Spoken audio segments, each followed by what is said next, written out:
कांग्रेस के वरिष्ठ नेता पप्पू यादव हैं। पप्पू जी, एक सवाल सीधा है कि जो 2014 और 19 का ट्रैक रिकॉर्ड पूर्णिया का है, तकरीबन 3 लाख का अंतर रहा है जीत का और जो विपक्ष में रहा है। तो सवाल ये है, हालांकि पप्पू यादव का अपना एक राजनीतिक फार्मूला है, लेकिन इसको लेकर आपके पास क्या रणनीति है? पूर्णिया में तो हम कभी हारे ही नहीं। एक बार 8,000 से हम हारे, जिसमें लिफाफा छाप के चलते हमारे। मेरी माँ चुनाव लड़ी, हम नहीं थे उपस्थित, बहुत कम वोटों से हारी।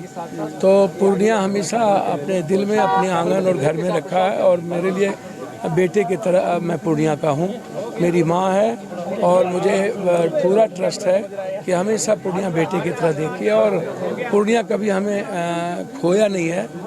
मैं पूर्णिया को खो के जी भी नहीं सकता। पप्पू जी, एक और सवाल है कि जो मुद्दे हैं कम से कम सीए को लेकर, क्योंकि सीमांचल पर सबसे ज़्यादा चर्चा भी सीए को, वहाँ से देखिए प्रवासों को लेकर के वहाँ एक बड़ा शरणार्थी कैंप लगाया जा रहा है। तो इसको लेकर चुनाव में क्या जवाब है आपके पास राजनीतिक? देखिए, ये कानून पहले से है, ये आंख में धूल झोंकने वाली बातें हैं। एक थानेदार बैठा है, 3 एप्लीकेशन जाएगा, तो थानेदार को तय करना है कि उस एप्लीकेशन में सही गलत क्या है। पहले से ये कानून है, किसको लेना नहीं लेना इनको तय करना था।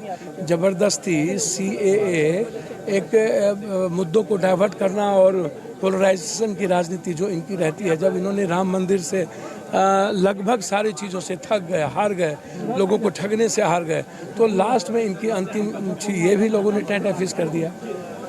ये हमेशा नफरत, ये हमेशा चाहते हैं कि हिंदू मुसलमान को लड़ाओ, हमेशा मेरी राजनीति ऊंची रहे। इसलिए आप बेफिक्र रहें।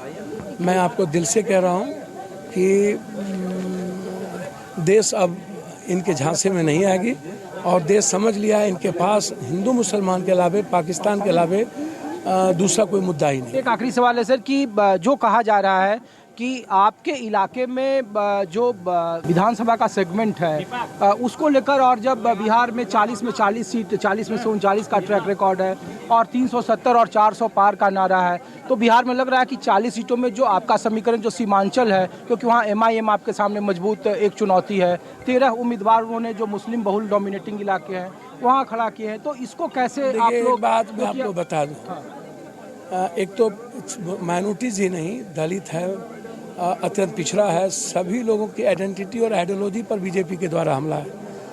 माइनॉरिटीज़ के लोग आज सबसे ज़्यादा अपनी आइडेंटिटी और अपनी आइडियोलॉजी को सेव करने के लिए, वो कौन है पप्पू, कौन है एआईएम, ये नहीं है सवाल। देश बचाने के लिए माइनॉरिटीज़ के सामने सबसे बड़ी पहल है और मैं एआईएम के बारे में, किसी के बारे में कुछ नहीं कह सकता।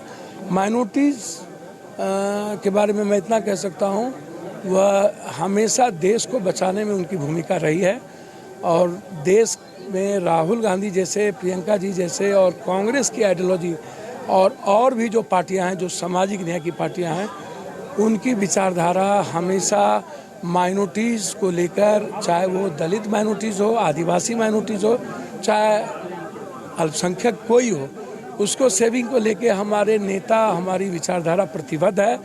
माइनॉरिटीज़ की आइडियोलॉजी और उसकी आइडेंटिटी और उसके सुरक्षा पर कोई सवाल नहीं आने देंगे और संविधान की जो सबसे बड़ी इस देश के हर वर्ग धर्म को लेके चलने की जो हमारा संविधान है, उसको कतल नहीं होने देंगे। शुक्रिया।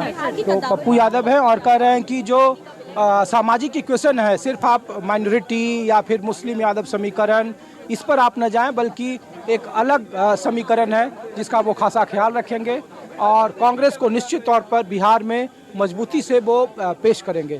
कैमरामैन अविनाश के साथ ऋषिकेश कुमार, न्यूज़ 24 दिल्ली।